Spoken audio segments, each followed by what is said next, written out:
a minha conexão.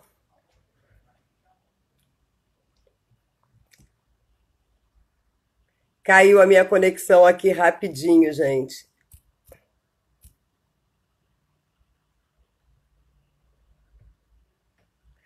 Oi, caiu aqui.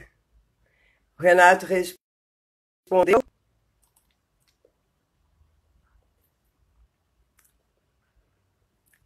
Esperando ele entrar. Liz, eu vou mandar uma mensagem para você.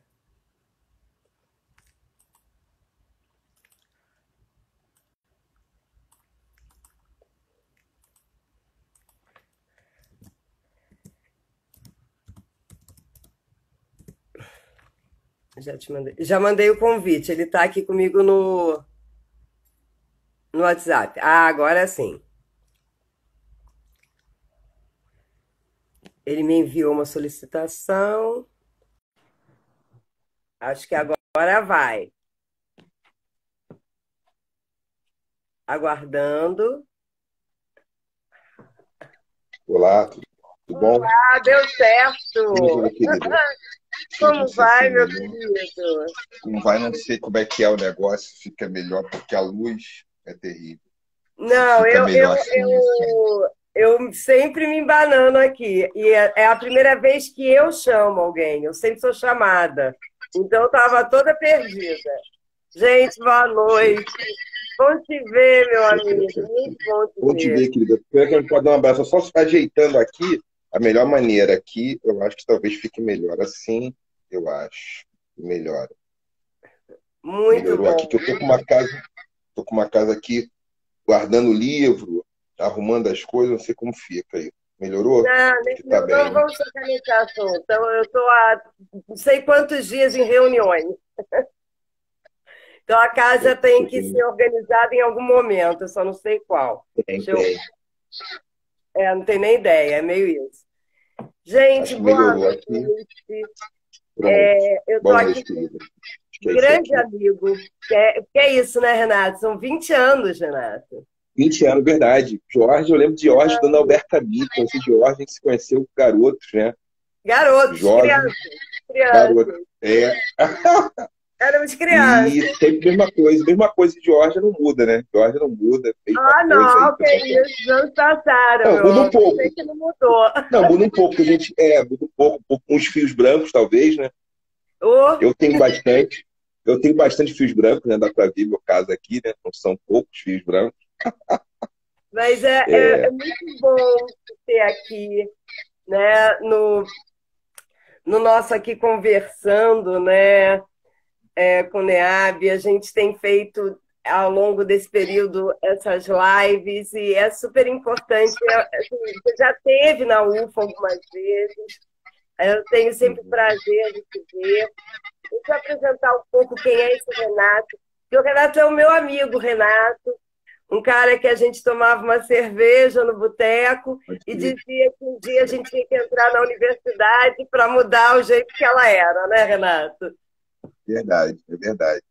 Entre E a gente estudante, né? entrou, né? Eu lembro dos agitos que tinha em você, agitar você, Mugrá, Gabriel, Mugrá agitava aquele programa de pós-graduação dos estudantes, fazia uma boa bagunça. Uma boa Contra bagunça. estudante de ordem fazia uma bagunça danada ali, né? Com o Mas pessoal ia para a lá, reunião e tocava o terror. e, Era.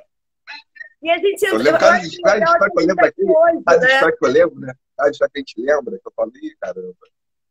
Umas histórias incríveis, né? A gente tem muita E história boa, muita história os boa. o pai dos teus filhos, teu ex, né? O Léo, eu Léo, acho que a todo prática eu já apresentei vocês, né? Na data que por vocês se aí, por conheceram, aí. por aí. Por aí. E aí, assim, é assim, é muito legal porque a gente entrou, todo mundo entrou, é verdade. E eu acho que a universidade, a gente às vezes olha, tem muita coisa para a gente trilhar. Parece que a gente não moveu nada, principalmente para quem entrou agora, há pouco tempo, né? Mas mudou muita coisa. Só a gente ter entrado, né, Renato? A gente É deixou de verdade, mudou fazer a bastante coisa. bagunça como estudante. E outros temas, outros assuntos, né? Assuntos que não apareciam com frequência, eles têm Não, hoje na ordem do dia. não Assuntos podia, que né? Não não podia. tinham, que não existiam. Então, assim, é importante apresentar o Renato, que além desse amigo, essa pessoa maravilhosa, esse paizão, um escritor de história infantil, que é muito importante falar, porque o Renato traz essa dimensão da, da criança que precisa de uma representatividade negra, indígena. Então, tem o Nani Nilo. Ele é professor da Federal Rural do Rio de Janeiro, é doutor pela Universidade Federal do Rio de Janeiro, como eu, a UFRJ, coordenador do grupo de pesquisa Afroperspectivas, Saberes e Infâncias, o Afrocim, é escritor, é filósofo, é ensaísta, dramaturgo, provavelmente, se não é o primeiro, um dos primeiros a falar de epistemicídio. A gente nem usava esse termo, né, Renato? Não era nem Uhum. o termo que a gente usava. Tem Sueli Carneiro, outros antes de mim, que têm falado desse tema, né? A Sueli Carneiro é uma pessoa importante que faz esse debate. O que eu tenho insistido, talvez, desculpa, Jorge, de cortar, por Pode deixar você. falar à Acho que você tem vontade. Você que vai falar, você eu é insisti teu. muito, eu só insisti muito em dizer que a filosofia não nasceu na Grécia. Talvez isso tenha sido, não fui o primeiro, mas é uma das pessoas que mais falou sobre isso, a respeito disso, e acho que isso acabou me marcando, né, no meio acadêmico, como uma das pessoas que academicamente ficou falando sobre isso, né, a respeito disso, que a filosofia não nasceu na Grécia, que ela não é grega de origem. Isso E aí aí o foi um fator Renato vem hoje falar para a gente, e é uma coisa muito carioca, né? Porque eu também sou carioca. E é legal falar aqui sobre afroanarquismo, malandragem e preguiça. Eu quero te dar, a gente tem aí, quer dizer, já está falando aí uns 5, 7 minutos, né? Então a gente tem aí uns 50 minutos e depois eu te pergunto algumas coisas. Eu estou com muita vontade, saudade de te ouvir, que eu acho que é fundamental da gente saber que é uma luta que a gente continua, que a gente mudou muita coisa. Há 20 anos atrás, o Renato não falaria disso. Então, Renato, conversa com a gente um pouco, vai lá. Primeiro, agradecer, Jorge, minha amiga, Jorge Mitrano, uma pessoa que tem um trabalho muito interessante, que tem feito Agradecer uma o NEAB pesquisa muito inteiro crescente. aqui da UFO, O que é NEAB inteiro, maravilhoso. o NEAB da UFO, que é um lugar que eu gosto muito, Berlândia é uma das cidades que eu mais gosto, uma cidade que eu já fiquei uma semana, 5 dias, 4 cidades que eu já fui, cidade que eu já fui várias vezes. Eu tive num encontro aí do Copene, o Copene foi realizado aí, o Copene Nacional, né, o anterior, e gosto bastante da cidade. Tive outras vezes com vários colegas da instituição. E o convite da Geórgia, um convite carinhoso, muito obrigado. E também vocês, ter 48 pessoas agora aqui, 47, 48 pessoas, eu acho que é bastante gente para um tema, né, para o horário, o horário dos mais efervescentes das lives.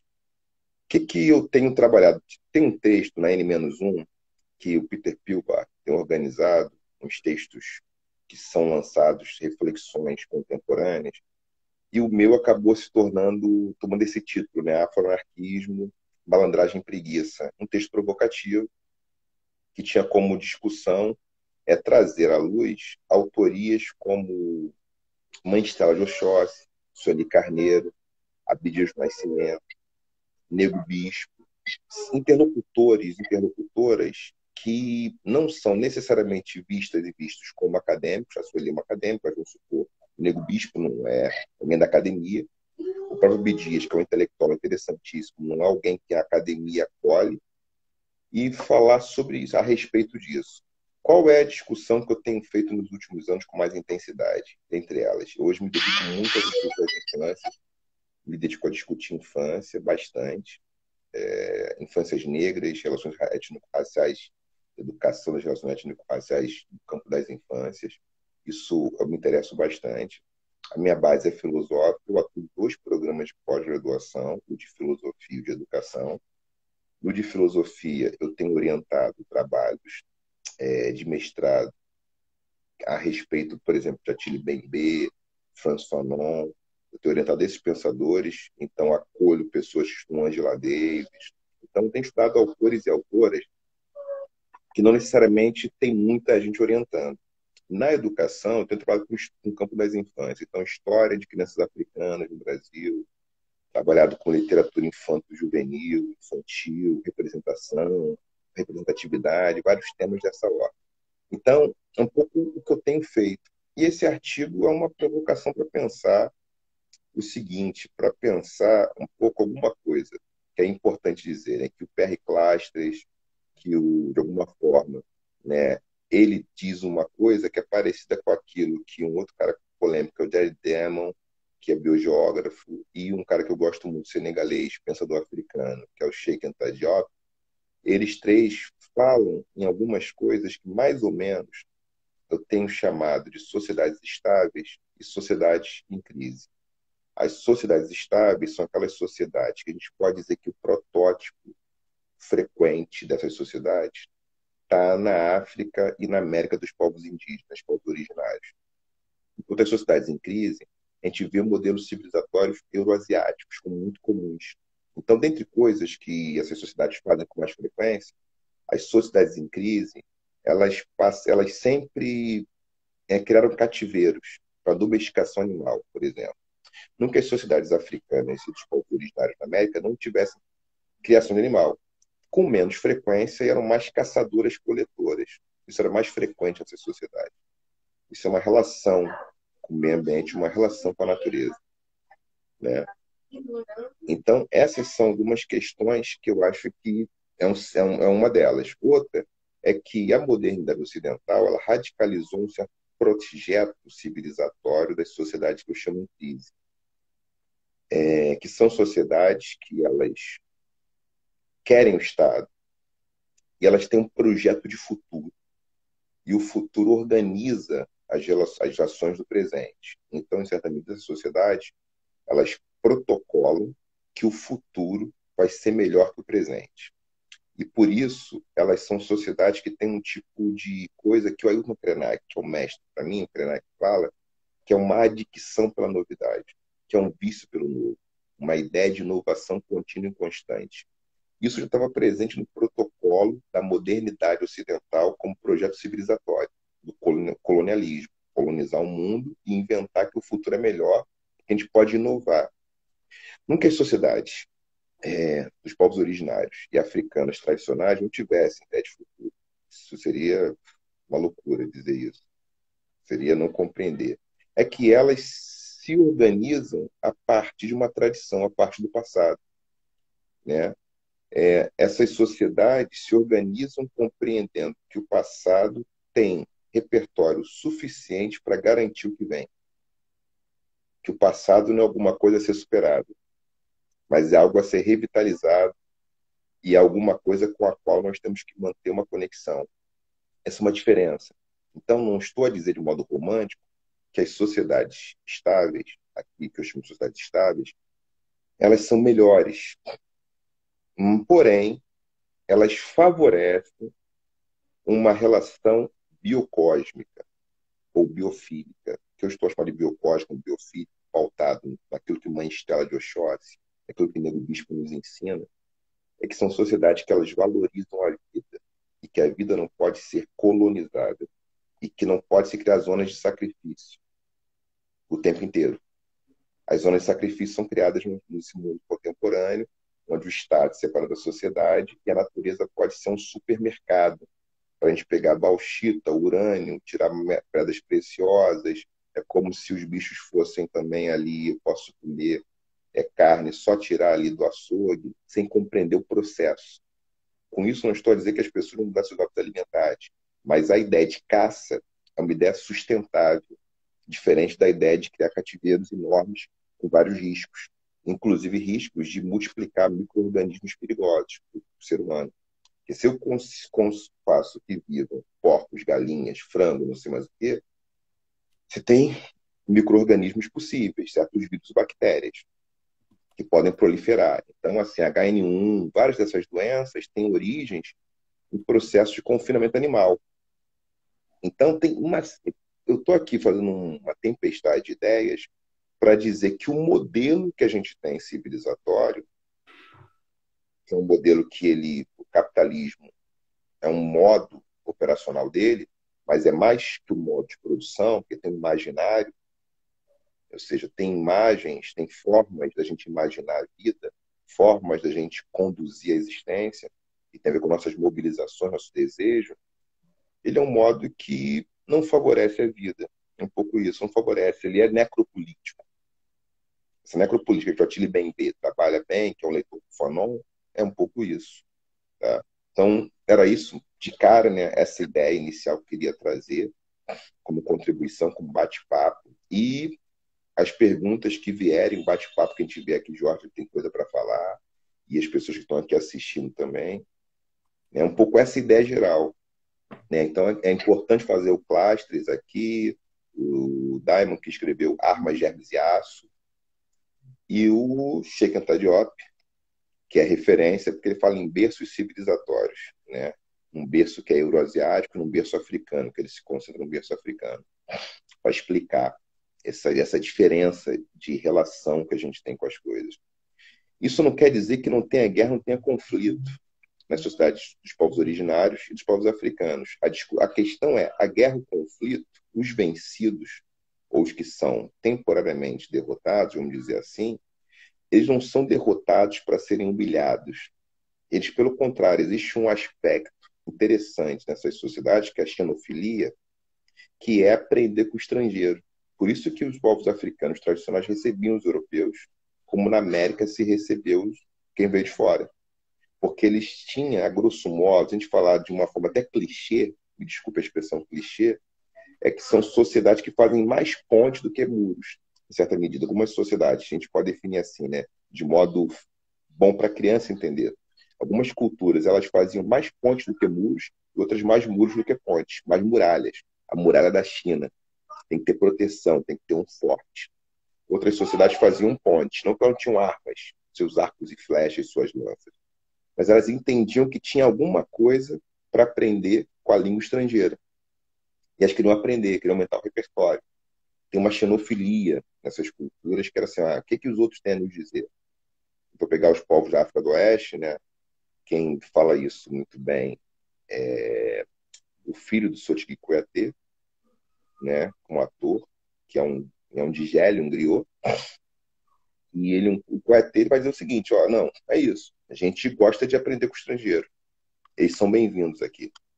Eles tinham garantia, isso na antiguidade, de ficar abrigados por uma semana, por 3 dias, 4 dias, conforme fosse, por um período, ganhar água, suprimentos e seguir o seu caminho. Chega, a gente aprende contigo, pode seguir teu caminho. Não tem ataque. Então, essa é uma diferença, talvez, que eu acho interessante. Né? Que isso não quer dizer que não tenha conflito, não quer dizer que tenha perdão, é outra coisa, quer dizer que a gente vai ter que resolver os nossos problemas, porque eventualmente a gente tem que viver junto. Se é que viver junto, a gente tem que se entender, não precisa se amar. Então não tem também outras fantasias, a fantasia de amar todo mundo, a fantasia de que todo mundo tem que ser querido. Não, a gente pode respeitar todo mundo, é diferente. A gente pode discordar e vai discordar do outro, mas o discordar não significa uma briga homérica, né, a expressão, para que só uma narrativa exista, para que só tenha uma forma de fazer. É por isso que os Yorubás receberam os Fon, né, os Jejos, por isso que esses reinos eles iam entrando gente nesse reino e tendo papéis. Tá?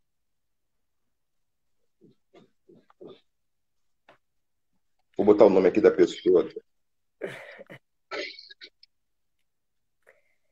Renato, Por favor. aproveitar que você fez uma pausa, e é muito interessante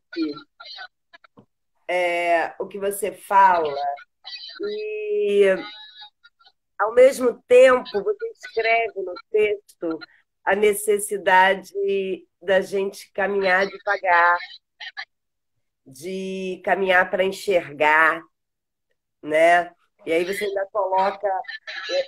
Eu fiquei lendo, fiquei lembrando da Dona Ivone Uhum. Lara cantando, obviamente, né? Eu vim de Sim. lá, pequenininho. E você mostra essa relação do projeto neoliberal como no lugar de um caminhar que enxerga para esse caminhar furioso, né? Onde tudo, e em especial a vida, pode ficar à venda. E, ao mesmo tempo, dentro dessa relação, você diz, mas não é o bom selvagem. O caminhar Ah, devagar sim. não é o do bom selvagem. Eu não estou sendo Rousseau aqui. Aí eu queria que você falasse um pouquinho mais disso para a gente. No caso, para a gente, né? Porque nós estamos ouvindo, mas foi uma passagem. Não sei se por causa da Dona Ivone Lara, eu podia ter escolhido Camille, viu? Eu fui boazinha. Tá, Mas sem é uma problema. passagem que me tocou, do saber caminhar pequenininho, devagarinho. Muito bom essa interpretação do Dona Ivone Lara, né? Eu lembro que tem que achar, tinha fotos do Dona Ivone Lara, tem fotos por aí. As minhas filhas tiraram foto do Dona Ivone Lara, uma doce lembrança, né? Ela, né, ali idosa e esboçando seu bonito sorriso, né? Grande. E eu lembro que até levei, fui com a minha mãe, vai fazer 70 anos, minha tia que tem 68, minha tia irmã dela, uma das minhas tias, assistir o espetáculo Dona Ivone Lara, né? Não, Isso antes da pandemia, antes dos confinamentos. Isso que eu sou fã, li a biografia, indico uma biografia do Dona Ivone Lara que eu gosto, que é da Kátia Santos, uma biografia bem legal do Dona Ivone Lara, que eu li assim, de um fôlego só, quando peguei o livro. E que eu vejo? O Rousseau está olhando ainda como centro, centro e periferia.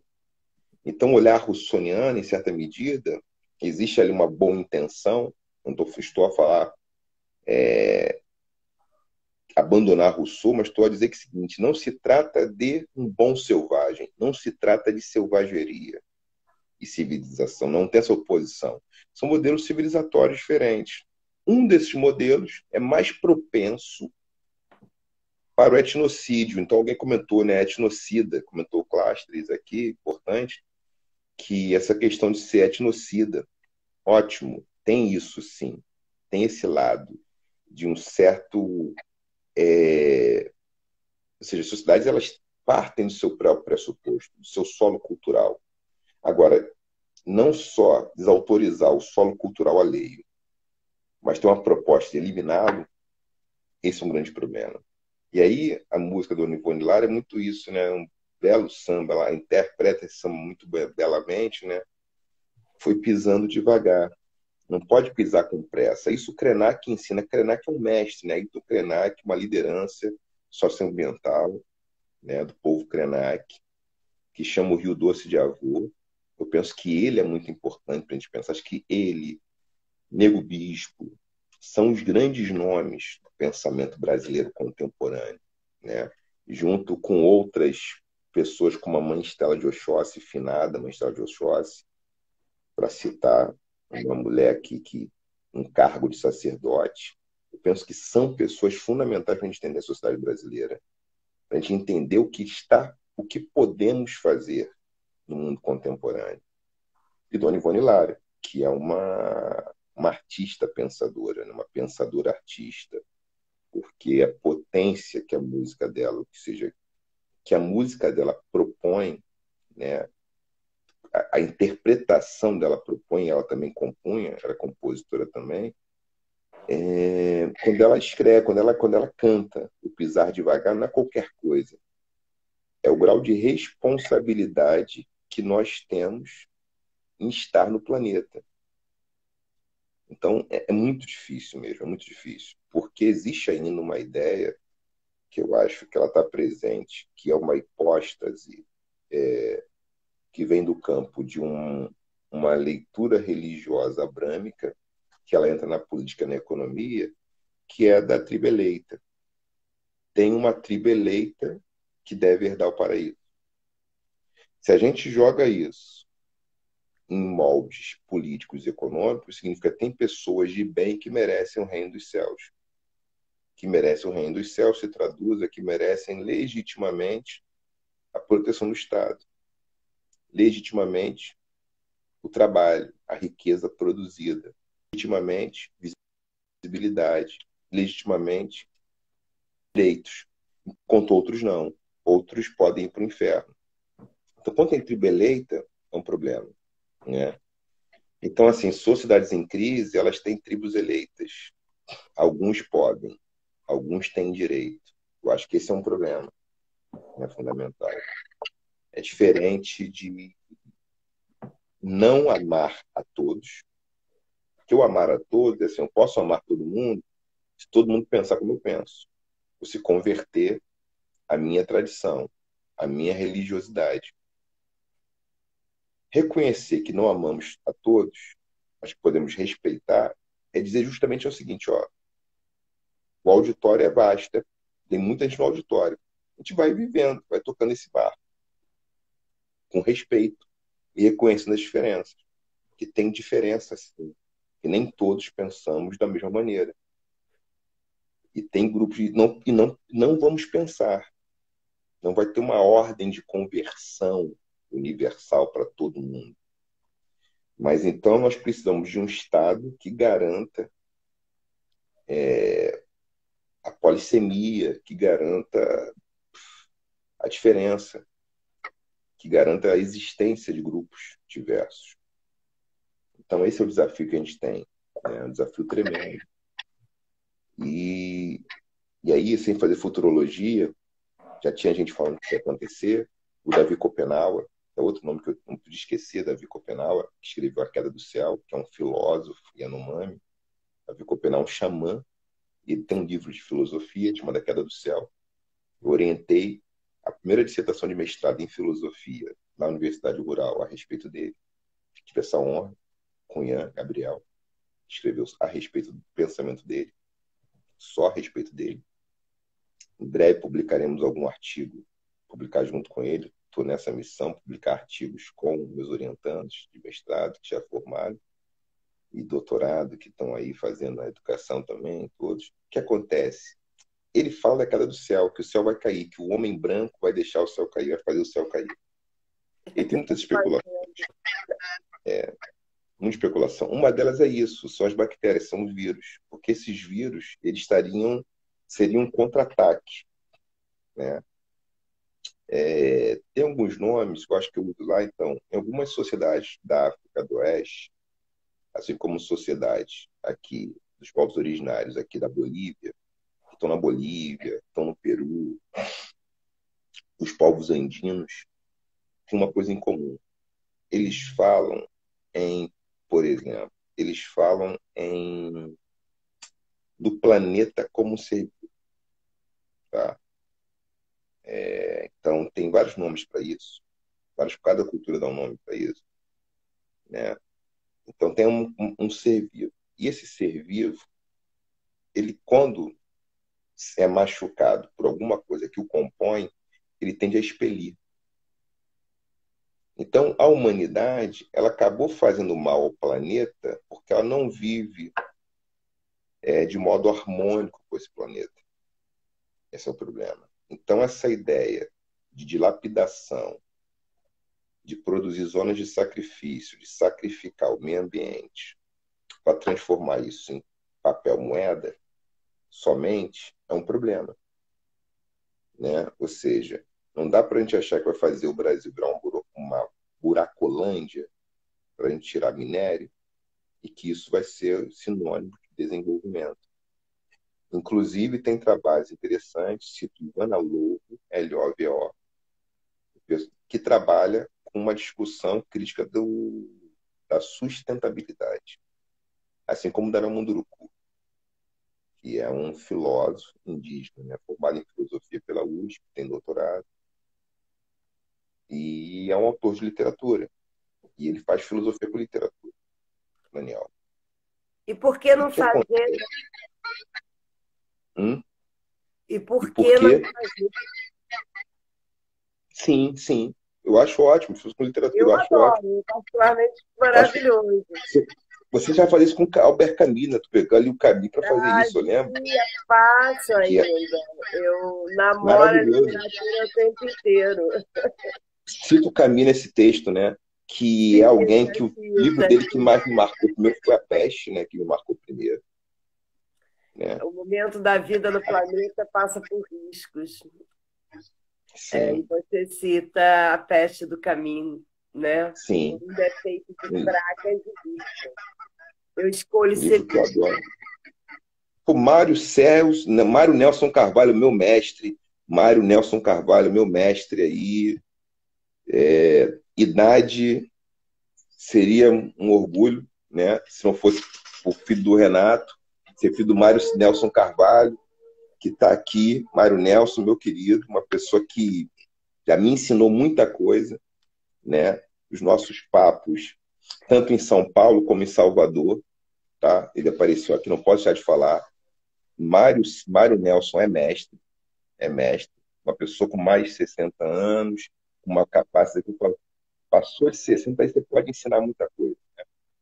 Mário Nelson ensina muita coisa, pela experiência de vida profissional, política. Mário Nelson, um abraço, obrigado aí. Você está aqui já Eu tenho que te falar no fazer um mestre. pedidão aqui, que é Por para favor, você pode fazer uma pergunta em questão, pode fazer questões aí. botar no Só que final saudar da Mário nossa Nelson, porque sessão além de as mim, vou só contar referências. uma. Emicida o chama de mestre também, Emicida. Ah, é? Emicida Música, Coisa chama Mário boa. Nelson de mestre. Só um detalhe aqui para a gente. Eu quis falar, tem que falar, Mário Nelson, posso deixar de dizer aí, por favor. Está nos assistindo aí. Então, eu vou te fazer dois pedidos, porque infelizmente live é essa coisa rápida, né? Ela tem um lado bom, que a gente tem a dinâmica, e ao mesmo tempo tem esse lado do rápido, mas a gente deixa gravado. Aí, assim, um é um pedido, né, para você Sim. deixar todas as referências, se você puder deixar escrito aí, para a gente deixar para o pessoal no final da live, porque as referências suas são importantes demais e você é uma leitura que hoje na academia a gente faz. Então, para mim é muito orgulho disso, de saber que eu leio Renato Nogueira, né? Que eu estudei com o Renato Nogueira, eu leio meu amigo, é bom demais meu amigo. E a Alexandre galera Schopenhauer, está Alexandre Schopenhauer. perguntando, né, Renato? Ah, Tem um pessoal aqui perguntando, e eu acho que é, né, super interessante. Bom, tem muita gente falando, mas tem uma pergunta que me chamou a atenção, né? Dan, ele pergunta se você podia comentar as relações do afroanarquismo proposto por você com o anarquismo negro proposto por Lorenzo Comboa, Irving e Ashanti Alston. Você pode? rapaz, isso aqui podemos fazer uma live só para isso? Poderemos fazer uma live só para isso? Eu digo que o afroanarquismo, a gente tem uma brincadeira com o afrofuturismo, tá? Tem uma relação aí com o afrofuturismo, tá? É uma Uhum. provocação, não uma sistematização, tá? E aí eu acho que precisaria falar com o Alston, falar com o Combo, a gente precisa aí, vamos fazer, o que eu posso dizer que uma das questões centrais é justamente que eu estou a convocar o afrofuturismo como um modelo arquitetônico, um convite. Ou seja, o projeto afrofuturista, o projeto de uma literatura, o projeto de uma ficção, de uma estética que atualiza passados míticos, passados africanos, míticos ou não, reais, é projetar isso como uma arquitetura, como uma forma de urbanidade. Então tem essa questão. Não é só político, tem essa questão. Agora, não é uma tentativa de, vamos dizer, não tem diferença do anarquismo negro, não tem tanta diferença. Talvez essa seja uma questão. Agora, bebe nas fontes do anarquismo negro, que eu não citei, porque ali não era questão. Não estava querendo fazer uma discussão de um anarquismo pesada, estrito senso, na verdade. A intenção era fazer a mesma provocação. Eu posso dizer, Dan, o afrofuturismo era a questão ali, fundamental. Bom, vamos lá, se tem mais perguntas aqui. É que eu estou tentando acompanhar lá e cá e tem gente me ajudando. Legal, Dan, essa questão anticolonial, decolonial, anarquismo. Acho que tem isso. Só falando aqui uma tentativa de pensar futurismo, futuridade mesmo, né? Projeto de futuridade. Projetos. Né? E assim, aí tem uma aluna aqui da filosofia que quer se debruçar sobre os seus, né? Debruçar nos seus escritos, né? E acho que a questão da infância afro. A gente é filho de criança preta, né? Então é muito importante falar disso, porque Sim. que infância é essa? Porque a gente é esse Brasil que tenta sufocar, matar, como a Europa, uma cultura, um Uhum. epistemicídio. Ao mesmo tempo, ele está o tempo inteiro com a gente finge que não está, nega, que não é só a questão africana, que é a questão indígena, que eu acho que por vezes ainda é mais sufocada, né? Porque nós, enquanto negros, reagimos, os indígenas estão Uhum. sendo extirpados de uma maneira ainda mais violenta. E como é que é? Eu acho que a pergunta da menina é muito interessante, porque a infância é algo filosófico. A gente não quer que seja, mas tem vários autores que já tratam. E o Renato Uhum. trata nos livros, né, Renato? Assim, então, eu tenho trabalhado com infância, eu tenho Nani Nilo, que são livros de literatura infantil, convido para entrarem no site, no YouTube, Nana em Nilo, né? YouTube Nani Nilo. E também podem conhecer, tem uma lojinha virtual que é loja.naninilo.com.br, tem livro. A gente vai relançar o primeiro livro, então também convido para isso. E eu tenho artigos em que eu debato a infância. Eu tenho feito muitos artigos a respeito do tema dos estudos das infâncias. Tá? Tenho feito esse debate. Eu acho que é uma coisa que eu tenho feito com mais frequência agora. Eu vi uma questão sobre Egito e origem da filosofia, da Brisa. O Dan agradeceu, aí tem a Brisa que perguntou aqui. Eu posso dizer, Brisa, no meu livro, Eu Fundo estou de acompanhando Filosofia, aqui também. Lei 10.639, eu falo sobre isso. Eu falo a respeito do que eu diria. Eu nem estou preocupado com quem inventou a filosofia, estou nem preocupado com quem inventou a religião, tá? Com quem inventou a música. Porque música, todos os povos fazem música, independente da palavra música, de alguma forma, na língua portuguesa, em línguas, em algumas línguas, tem a ver com inspiração das musas. Então, uma música é uma atividade que os seres humanos fazem, em qualquer lugar do mundo. Assim como filosofia. O que eu afirmei, provoquei, é que os textos mais antigos de filosofia, a palavra Heket, Rekhet, em egípcio antigo, né, no Kemet, o que é? Quer dizer filosofia. E a gente tem Ptahhotep, por exemplo, que é um autor que fala a respeito disso, de uma atividade que nunca chega ao fim, que a pessoa nunca fica totalmente versada nela. Ela está sempre aprendendo mais. Então, um fazer filosófico. Amenhotep, Ptahhotep, tem várias discussões. Então, acho que é importante trazer isso, né? E eu estou dizendo que tem só uma disputa política por hegemonia, que era dizer que a filosofia nasceu no berço do Ocidente, que era como Mas é Grécia. interessante, porque quando a gente lembra dos textos clássicos que nos formam, que são muito importantes também, e a gente vai pegar, por exemplo, um Timeu de Platão, um Protágoras, ele vai falar do Egito. Sim. Então, por isso é mais importante, o Eles Pitágoras, por falam, exemplo, que é o é primeiro que fala, aquela fala foi retirada. porque eles estudaram lá, né? O Pitágoras ele usa o termo Né? filosofia, filósofo pela primeira vez, né? Quem usa é Pitágoras. Os caras da antiga, quem estuda na antiga fala sobre isso, né? Pitágoras usa o termo filosofia pela primeira vez. Ele usa depois de passar mais de uma década onde? No Egito, no Kemet, numa Per-Anki. Então acho que isso é importante, né? Dizer. Agora acho que isso para mim eu não vejo como nenhuma grande questão. Isso é um dado objetivo. Tem textos africanos mais antigos. Ponto. As pessoas podem estudá-los ou não. Só isso. né? Até porque não temos um volume de estudos publicados e circulando com a mesma intensidade que estudos de Heráclito, de Éfeso, Parmênides, de Eleia, né? De Platão, de Aristóteles, como nós temos desses, não temos a mesma forma de Ptah-hotep, Amenhotep, tá? De Descartes, não temos desses outros autores. Não temos os estudos de Maat, da mesma maneira, né? Do livro de Ouvir a Luz do Dia, por exemplo, que é um texto aí com máximas, com aforismos, a gente pode pensar a respeito tanto da criação do mundo, dos elementos de criação do mundo, e pensar sobre uma ética, entendeu? Catiúcia Ribeiro, querida, foi me orientando de mestrado, tenho ajudado, conversado com ela sobre o doutorado, tem um trabalho bacana, e ajuda a Maat, né? Texto do Maat, que é importante, que é um princípio cósmico, né? No ambiente cultural egípcio, quemético, do Kemet, tá? Brisa já comentou as 42 leis de Maat, colocou aqui. Então, acho que tem muito isso. Não sei quanto tempo falta É para a gente pegar uma rápido, questão. gente. Deixa eu ver aqui. Quanto tempo falta, gente? Só a pessoa que não sabe contar esse tempo, não. Quanto tempo falta?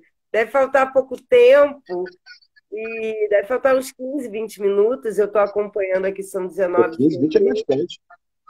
15, 20 é bastante, eu acho. Pô, Não, é o tempo. mas assim, é pouco, não é bastante, não, é pouco, Renato. Porque a gente ouve Tem 15 todo. minutos. Eu vi que tem uns 15 minutos, tem.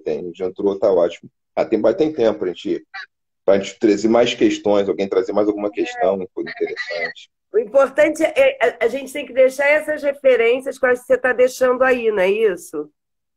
Tô anotando aqui. Eu acho que fica anotado, o pessoal pode ir anotando, né? Eu já coloquei os nomes aqui. Porque a gente salva. Quer dizer, eu vou salvar. Pobres coitados, é a primeira vez que eu vou salvar um vídeo. Vai dar Poxa, certo. Mas vamos bota lá, alguns nomes aqui. porque eu tenho pergunta, quero saber se o pessoal também tem pergunta. O pessoal parou de pergunta, você pode falar, traz você. Então, O número tá, me surpreendeu, o número, né? Um é número legal. Foi o NEAB que tornou isso interessante. possível aí, né? Quando você fala da malandragem, preguiça, eu terminei um livro agora que já deve sair em agosto. E eu faço uma Legal. questão da mulher. Mas eu começo com o Ocidente e termino com a África, mostrando mitos. E aí eu vou resgatar Madame Satã no meu texto. Poxa, ótimo. Né? E aí eu fui ler a vida de Madame Satã, do Madame Satã, porque é um transformista, ele casa, ele cria filhos, né? A história dele é fantástica. E a ideia da malandragem, que ela é muito mais de ralação do que de malandragem, né? Uhum. Né? A malandragem, ela tem uma relação muito mais de resistência. Se você tivesse tempo de falar um pouco dessa Então, malandragem. então, como é que eu penso a malandragem filosoficamente? Uma leitura filosófica da malandragem como prática social. O que eu vejo? Como é que eu analiso? Eu avalio que nas culturas ocidentais e no mundo abrâmico, então, pensando assim, Abraão como referência para os três grandes monoteísmos, né, judaísmo, cristianismo e islamismo, eles têm um mito fundador comum, que é Adão sai do paraíso e vai trabalhar, e vê com sorte o seu próprio rosto. E o trabalho tem uma importância. O próprio Marx, o trabalho é uma categoria ontológica. O próprio alguns liberais, John Locke, por exemplo, o trabalho é o que é a garantia da riqueza, em certa medida. Você criar as condições para que alguém trabalhe para você, você trabalhar, é o que possibilita a riqueza, grosso modo. Então, o trabalho é uma categoria ontológica importante para muitas referências. O que acontece? Em alguns povos tradicionais da África, eles não operam com trabalho, mas o fazer, o labor, o fazer é próprio da vida.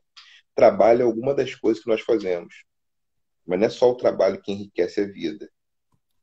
Então, isso desloca o trabalho. Então, a gente pode pensar o seguinte, tem um debate antigo né, que a gente tem, que foi um debate no samba, no mundo do samba, não sei se vocês vão lembrar aqui, vou deixar que vocês digam, mas tem dois nomes dos anos 30 que fizeram um debate incrível no samba, não sei se vocês vão lembrar. Vou dar a pista dos primeiros nomes. Um era Wilson, outro era Noel. Não sei se vocês vão lembrar. O Wilson Batista e Noel Rosa. O que eles tinham? Né? O Wilson tinha muitos sambas criticando o trabalho. O trem São Januário leva um monte de otário para o trabalho. Isso tem a ver com o seguinte: o trabalho é uma forma de colonizar o tempo. Não quer dizer não fazer nada, que a gente não quer fazer nada, mas quer dizer que resistir é também não se submeter a transformar todo o seu tempo em trabalho. É uma briga por tempo livre. A malandragem é uma recusa do trabalho, mas é recusar o trabalho como a única coisa que define a vida. É relativizar o trabalho como categoria ontológica. Eu acho que essa questão está em jogo. E é isso que a preguiça tem a ver, porque a preguiça é uma prática, emendando com a preguiça, que foi a acusação que os europeus brancos faziam aos povos indígenas, eram preguiçosos. Não. Sim, no sentido, sim, que sentido? Preguiça no sentido de a gente não ocupa nosso tempo inteiro só acumulando coisa. Né? A malandragem é o desvio dessa ideia. Né? A coisa do trabalho é interessante. Tem uma pergunta aqui. Alguém falou que o trabalho em Marx é só de atividade produtiva, criativa, né? Isso dá uma discussão que seria outro tema, outro trabalho, né? O Carlos Moore faz um Esse texto, daí não dá uma live, dá 10. liga com Marx pra caramba. Não estou a dizer que Marx não tem várias coisas interessantíssimas. Eu estou a dizer que é uma atividade produtiva, concordo, criativa humana, mas é uma categoria ontológica, ou seja, constitui o humano. Assim, minha leitura do Marx, não sou um marxista, estrito senso, tá? Alguém que lê Marx respeita e acha importante, é importante para entender o mundo que nós vivemos.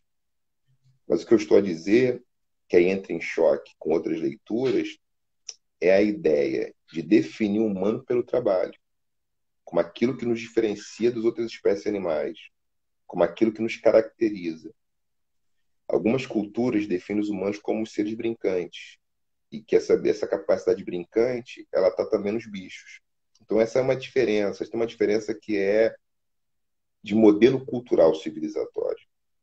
É isso que eu estou dizendo. Então não estou a dizer que Marx não serve, é obsoleto, por favor, o marxismo continua atual. Porém, existe um elemento no marxismo que é próximo do judaísmo e cristianismo, sem nenhum problema. Isso é uma leitura que estou fazendo, eu posso ser criticado por isso. Assim, o trabalho tem um lugar especial. A produção material da vida. Isso não quer dizer que outros povos não operem com isso, mas aquilo que o Negro Bicho falou, ele saiu do sindicato. Ele não quer o sindicato, não quer esse negócio. Né? Quer dizer, lógico, não estou dizendo que tem que ter formas de luta. Pelo contrário, tem que ter várias formas de luta. Eu estou dizendo que ontologicamente tem aqui, a gente está partindo de um outro pressuposto. De um pressuposto somos seres brincantes. A gente tem que ter tempo livre. Tá? Então seria um pouco isso. Não sei se ajudou Tem a uma pensar. pergunta. Tá? Porque isso é um debate. Tanto o anarquismo negro, como a questão do marxismo, é uma questão. Eu não estou abandonando, eu não estou reivindicando nada. Estou a dizer que algumas matrizes culturais colocam o trabalho em um certo lugar. Outras não. O que o Krenak está falando é que a gente tem que parar as máquinas. É outra coisa, tem que parar de sujar o rio. Né? Por favor. Não estou falando que outros dizem o contrário. Por favor, querida. Só questão aí. Tem uma, da Kailene. Como você vê a relação entre razão e Sim. subjetividade? A minha amiga Maria, minha amiga Socorro. Minha amiga Socorro. Socorrinho está Sim, eu aqui. acho que tem. Socorro está aí. Então, eu acho que a gente tem que isso, botar um Marx, africanizar o Marx, indigenizar o Marx para fazer uma revolução mais poderosa. É isso que eu estou falando, em certa medida, né? A gente tem que fazer mutações, né? Tem que fazer uma mutação, tem que injetar um afrofuturismo aí no Marx para a gente poder atualizar e combater esse novo capitalismo que existe contemporaneamente. Se a gente quiser pensar o capitalismo hoje, né? Como a gente enfrenta os desafios, talvez seja essa a questão. É Um uma beijo, boa por favor, questão. querido. Uma boa Tá. questão. Aí tem essa pergunta, que é como você vê a relação entre razão e subjetividade? E que tal o pensamento sobre isso? Da Chialene, acho que é isso. Acho que é esse o nome. Eu até perguntei para a Kialene um pouco mais sobre isso. Com a Kialene, que ela comentou como está pensando, o que está pensando como razão, como subjetividade. Queria entender melhor, Kialene. Se quiser digitar aqui, Ah, é né? bom. Que essas coisas Porque são inseparáveis, seria bom. É, eu sempre fico confusa também com essas perguntas,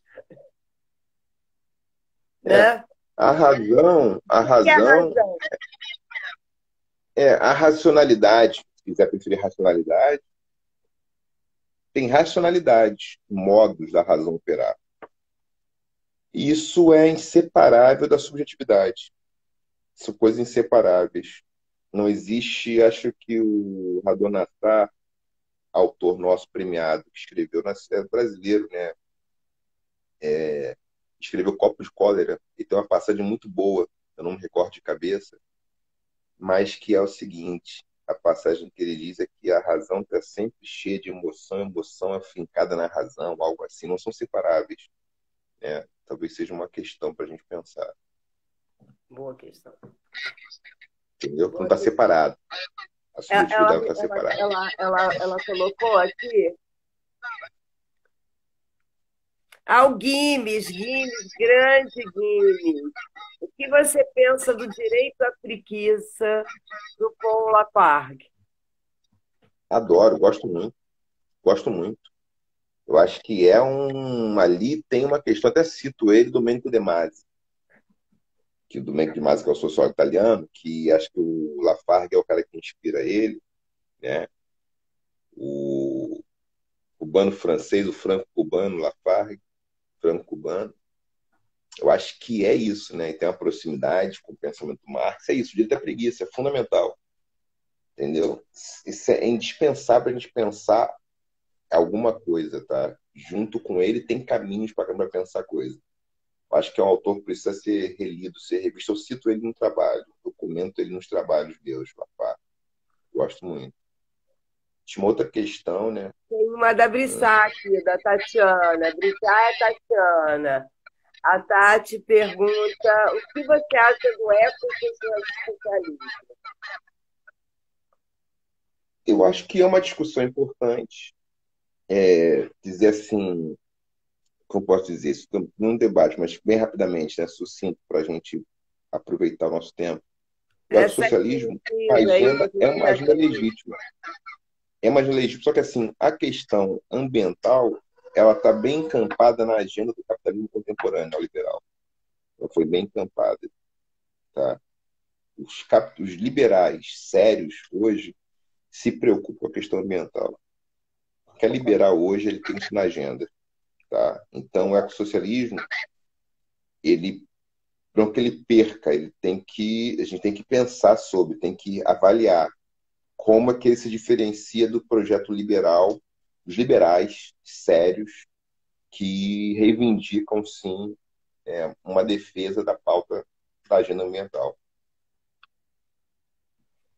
Então, acho que a gente ainda tem tempo para mais duas perguntas antes de você Sim, partir, né? Então, eu sim, vou fazer a pergunta aqui do Evandro, da Heloísa. Se der tempo, a gente faz mais uma. A pergunta do tá. Evandro é como a filosofia entende o papel do negro no afroculturismo? Como a Então, filosofia? Boa pergunta. a filosofia, sempre é como eu falo, a filosofia, porque filosofia é um termo polissêmico e tem várias escolas de filosofia. Então, assim, não tem tantas pessoas, tantos pensadores, pensadoras que fazem debates sobre afrofuturismo. Tem alguns fazendo, tá? Não são muitos. Os que fazem isso reconhecem um protagonismo, reconhecem um projeto, reconhecem uma fundação de imaginário. A gente formata, a gente convida o imaginário. quando eu falo convidar o imaginário, é como se fosse o seguinte: você vê um filme, isso acaba convidando você para fazer um certo cosplay daquele filme. A criança pega um personagem e imita o personagem quando é criança, pequena. Ela se veste de Homem-Aranha, né, de Chapeuzinho Vermelho. Então tem um cosplay. O futurismo é isso, ele incentiva o imaginário a trazer novos futuros. Então a gente pode discutir politicamente com a filosofia o futurismo esteticamente. A estética é importante porque a estética diz coisas, né? Eu ia te perguntar isso agora. Falar em estética é porque a arte ela quer dizer coisas o tempo inteiro. Ela provoca, ela convida a gente a pensar e a tirar o imaginário de uma certa letargia. Então, de pensar, teve uma obra muito falada 2 anos atrás, teve um debate tenso em torno de uma hóstia que tinha escrito na hóstia vagina. É óbvio que uma forma de leitura era que o corpo de Cristo também é mulher. Dizer que tem uma vagina escrita na hóstia, assim, o corpo de Cristo também é mulher. Ainda mais numa cultura que é patriarcal, patrilinear, em que só os homens podem ser sacerdotes. Né? Então, em culturas que os homens têm um sacerdócio, mulheres não têm, escrever vagina na hóstia significa o artista quer convidar para a gente pensar coisas em relação ao corpo da mulher. Então, a estética, entendida como uma interpelação filosófica da arte, ela nos convida a coisas. Ela quer dizer alguma coisa. Então, pela estética, esse movimento Flower Power, os hippies, chamados hippies depois, o movimento Flower Power, os homens tinham cabelo comprido porque eles não queriam usar cortes de guerra. Porque o corte curto, que é inspirado no corte romano, indicava que o homem estava em guerra, estava pronto para guerrear. Então, ter o cabelo comprido, além de confundir mulheres com os homens, dizia que esses homens não queriam ter uma estética de guerreiros, de soldados. Óbvio que os signos eles são múltiplos e assumem vários significados, mas é uma questão. Né? A estética tem um valor, tem um sentido, ela quer dizer algo com isso. Vamos ver se a Não gente que a gente. consegue fazer essa pergunta da Rejane. 3 minutos, né? Ah, é muito rápido, Renato. Mas um tempinho. Qual a da Não, Rejane? mas Vamos ver tá, se. porque tá bom, que é bom passar Tá. rápido e a gente quer mais. É, Então vamos lá. A preguiça e a malandragem operam em outro tempo. Se interessa por outras atividades. Você acha que a pandemia favorece o resgate desse tempo originário do pensamento brincante? Gostei dessa pergunta. pô, muito legal, Rejane, muito obrigado. Grande questão. Pode favorecer, pode, mas não porque a gente tem home office. E talvez o home office ele seja uma reinstalação de, pelo contrário, acabar com a fronteira de público-privado. Se tinha uma fronteira público-privado, vida de trabalho, profissional, vida doméstica, então o interior da casa era o interior do descanso, lugar do descanso, e sair da casa era para trabalhar, e eventualmente se fazia alguma coisa, agora não. Agora o fazer laborativo está próximo do fazer doméstico. Então pode ser, mas não necessariamente. É muito difícil. Isso também não quer dizer que trabalhar muito não possa ser recompensador, não possa ser gratificante. Mas como? De que maneira? Tá? Então, vocês me encontram no Nogueira, vou convidar vocês para o meu curso sobre o amor também. Curso sobre o amor, que vai ser dado. Podem entrar lá na Diaspora Black, procurar. Tem no meu Instagram, Nogueira Sem I Oficial. E vou lançar o livro mês que vem, Porque Amamos. Falando de amor, de relacionamento, com mitos, com vários mitos. Amor e relacionamento. Ou seja, fiquem atentos. Quem puder, participe do lançamento do livro, que vai ser virtual, que é um convite. Eu gosto de falar sobre assuntos sobre amor, sobre criação de filhos, sobre casamento. Não é autoajuda, não, porque eu não creio em autoajuda. Eu creio na alterajuda. Eu acho que só uma pessoa ajuda outra pessoa. Eu não consigo me ajudar. Né? Eu Não consigo fazer nada na minha vida encantada, sozinho. Renato. É um livro de filosofia, um livro de ensaio, uma provocação filosófica. Fala, querida. Eu Uma estou encantada, provocação. porque eu sempre digo que a filosofia se curta a falar do amor, né? O filósofo tem medo do amor. né? A gente Verdade. tem aí 25 segundos e não tem nada mais bonito do que terminar com você falando de amor. O Poxa, amor, o amor lindo, o amor negro, o amor aqui de 20 anos de amizade.